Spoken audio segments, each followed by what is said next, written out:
এবছর ফেব্রুয়ারি মাসে ২ তারিখে আমাদের একটা টার্গেট ছিল যে আমরা হচ্ছে ক্রিয়েটিভ স্কুলটাকে প্রতিষ্ঠিত করব। আমার ক্রিয়েটিভ স্কুলকে প্রতিষ্ঠিত করব। কিন্তু এবছর পারছি না। কারণ হচ্ছে নির্বাচন ফেব্রুয়ারি মাসে জানেন এবং পারিপার্শ্বিক বিষয় মিলায় সবকিছু মিলায় এবছর আসলে ওইরকম প্লেস নাই। আর দ্বিতীয় কথা হচ্ছে যে আমার নিজের কাছে মনে হচ্ছে আমি নিজে এখনো ফুল পারফেক্ট হয়ে উঠতে পারিনি।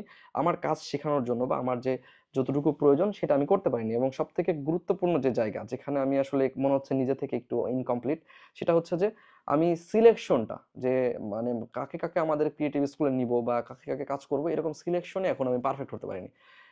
সেটা কেন হতে পারেনি একটু পরে বলতেছি। তার আগে বলি যে আমরা এই বছর আসলে ক্রিয়েটিভ স্কুল দিয়ে বা আমাদের হচ্ছে যে টিম আছে বা আমাদের যে যাদেরকে মনে করে রাখছি যে হচ্ছে কিছু করা যেতে পারে। মানে হচ্ছে আ মানে ক্রিয়েটিভ স্কুলে তাদেরকে নিয়ে বা তাদেরকে টিচার হিসেবে অ্যাজ স্টুডেন্ট হিসেবে নিয়ে করা যেত তাদের সাথে কোলাবোরেট কিংবা আমি নিজেই আসলে কি করছি এই বছর? মানে আসলে কি ক্রিয়েটিভ করছি সেটা আপনাদেরকে একটু অল্প কিছু বলি। সেটা হচ্ছে প্রথমত হচ্ছে আমরা একটা ট্রাই করছি যে ক্রিয়েটিভ স্কুল এআই তৈরি করার জন্য। আমাদের ক্রিয়েটিভ স্কুলে একটা এআই তৈরি করছি যেটা টেক্সট টু ভিডিও জেনারেট করতে পারে, টেক্সট টু ইমেজ জেনারেট করতে পারে আনলিমিটেড ইমেজ ফ্রি এবং আনলিমিটেড ভয়েস জেনারেট করতে পারে, টেক্সট টু ভয়েস, হ্যাঁ? স্পেস ভয়েস জেনারেট করতে পারে। তারপরে হচ্ছে স্পিচটা জেনারেট করতে পারে। এটা তো একটা বিষয় গেল। দ্বিতীয় কথা হচ্ছে অটো আপলোড করতে পারে। এরকম আরো বেশ কিছু ফিচারস রয়েছে যেটা আমরা আমাদের আ মানে আমাদের এই সফটওয়্যার দিয়ে করতে পারি ইজিলি। এটা ক্রিয়েটিভ স্কুল এআই এর একটা সফটওয়্যার আমরা বিল্ড করছি।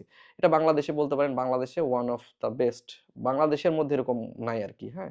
তো এটা গেল। দ্বিতীয় কথা হচ্ছে আমার যুব এগ্রো ইউটিউব চ্যানেলে গেলে দেখতে পারবেন। আপনারা বুঝতে পারবেন যে যেখানে আমরা কাজ করছি হচ্ছে বিভিন্ন এগ্রিকালচার মেশিনারিজ নিয়ে। ছোট খামারিদের জন্য ঘাস কাটার মেশিন, তারপরে হচ্ছে পেঁয়াজ কাটার মেশিন। বাংলাদেশে নাই পেঁয়াজ কাটতে প্রবলেম হয় পেঁয়াজ কাটার মেশিন।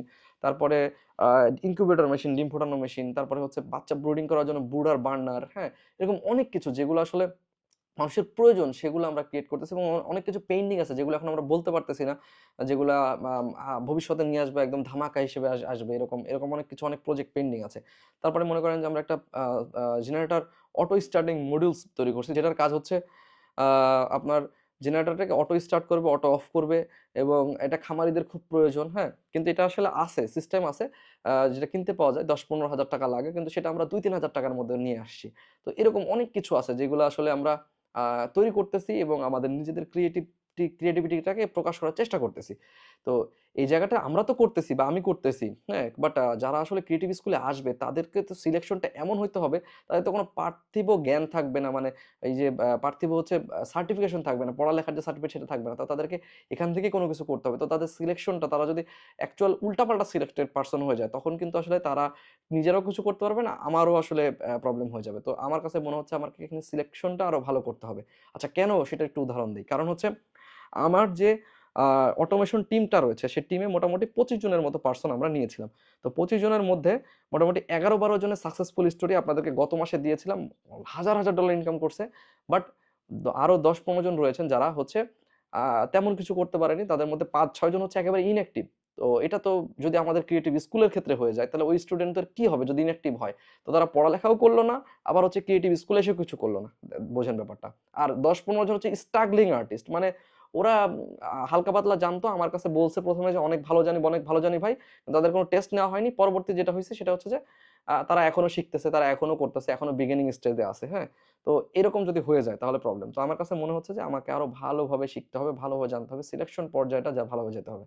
আর অনেকেই আমাদের এই ক্রিয়েটিভ স্কুলের আ যে প্রজেক্ট যেখানে আমরা অটোমেশন শিখাই সেখানে ২৫ জনের টিমে জয়েন হতে চাইছে। কিন্তু জয়েন হতে পারেনি। তাদের বেসিক না থাকার কারণে হয়তোবা আমি আ আমার নিজেকে ঝালাই নেওয়ার জন্য বা শেখার জন্য আমরা পরবর্তীতে একটা ভিডিও দিব যেখানে আমি আপনাদেরকে জানাবো যে আসলে আমরা YouTube এবং Facebook এর বেসিক একটা টিম তৈরি করব। টিম ওয়ার্ক এর মতো সেটা নিয়ে আপনাদেরকে একটা ডিটেইলস বলব। সেখানে আমি যেটা করব সেখানে হচ্ছে আমার যে ঝালাই নেওয়াটা হবে সেটা হচ্ছে যে আমি শিখতে পারবো যে কিভাবে একজন পারফেক্ট মানুষকে খুঁজে বের করতে হয় আমাদের অটোমেশন টিমের জন্য বা নতুন টিমের জন্য বা নতুন কোনো কিছু করার জন্য আমাদের মনস্টার টিমের জন্য, হ্যাঁ?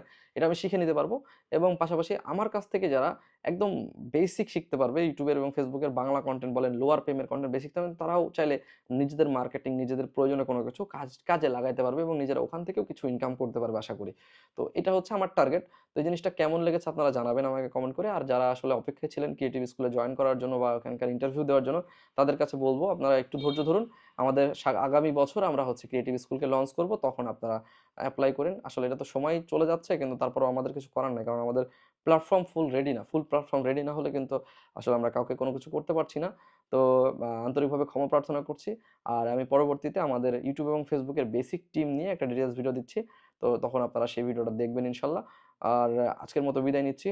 ভালো থাকবেন, সুস্থ থাকবেন। ধন্যবাদ। আসসালামু আলাইকুম।